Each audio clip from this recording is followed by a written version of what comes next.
Hi, please let me tell you 10 increasingly ridiculous old-timey baseball team names because it's accidentally all that I did today and otherwise I won't have anything to show for it. I've already misled you. Okay, this one actually isn't a nickname, but that's what makes it so cool because I have to tell you how he got it. His name is Crush, Christopher Columbus Holloway. Okay, he was born in 1896 and here's what happened. Apparently back then they would have exhibitions where they would crash trains intentionally into one another. Like think of a demo derby at a county fair except locomotives. I just realized that was an extremely South Dakota thing to say and a lot of you might not know what I'm talking about, but you get it. On the day Crush was born, his dad was attending one of these, and when the trains crashed into one another, like 2 or 3 people died of getting crushed to death. And as he was leaving, he found out his wife was in labor, and when it was born a boy, he named him Crush. Is that not the most dudes rock energy name that you've ever heard of? Pee-wee Butts! This is so mean of his teammates to do this to him. He was a short king, but that's not why they called him that. It was because his playing reminded them of Pee Wee Reese, who was another player I mentioned in the very first one of these videos. Number 3, Lil Stoner. Heard his mixtapes absolutely ripped, dude. This man grew up in a family of 17 children. Among his siblings were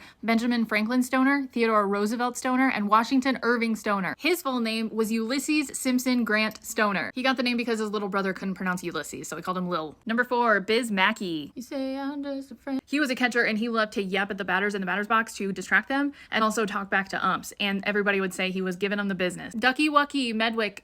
Yeah, apparently he walked like a duck, and this girl who had a crush on him called him Ducky Wucky. So obviously everybody on his team and everybody for the rest of his life called him Ducky, and sometimes Ducky Wucky. And he was mad about it too. He wanted everybody to call him Muscles. Now, I'm not a dude, so correct me if I'm wrong, but if you hate a nickname that your bros gave you, is it good to get really mad about it and to try to change it to something that's actually like really tough and flattering? Let me know. Next up, Old Aches and Pains. He was called this because he was arguably the greatest hypochondriac to ever play the game. He was really whiny too. He was always complaining about like knee pain, back pain, etc. But then he would go play and do amazingly, which I can relate to because I have ADHD and I can't function unless I'm under immense pressure. And I'll usually do really well, but you can bet that I will be yapping about my agonies until the bitter end. Number 7, beautiful Dave Bancroft. Sorry, I lost track of space and time for a minute.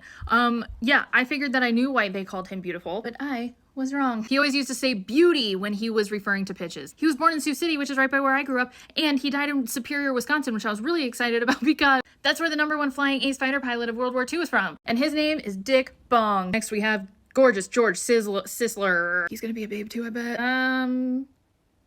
Okay, so if Beautiful Dave wasn't actually named that for his looks, then what's with this guy? It was because of his good looks.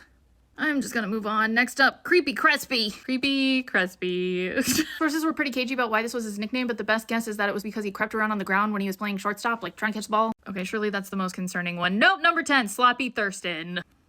Yep. Oh, what a relief. It's because he was always well-groomed and his teammates are dicks.